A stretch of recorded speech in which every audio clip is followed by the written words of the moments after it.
ಇನ್ನು ಮುಂದ್ಗಡೆದು ಕೆಲಸ ಇನ್ನೂ ಪೆಂಡಿಂಗ್ ಇದೆ. ಇನ್ನು ಮುಂದ್ಗಡೆ ಮಾಡಬೇಕು. ಇನ್ನು ಕಾಂಪೌಂಡ್ ಬರಬೇಕು. ಮಾಮ ಇನ್ನೂ ಇವೆಲ್ಲ ಪೆಂಡಿಂಗ್ ನೋಡಿದೆ. ಸರಿ ಸುರೇಶ್ ಅವ್ರಿಗೆ ಹೇಳ್ಬಿಡಿ.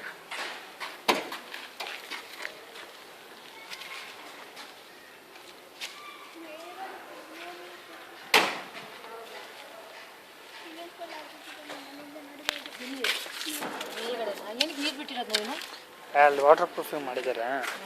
ಸರಿ ನೀರು ಬಿಡಿ.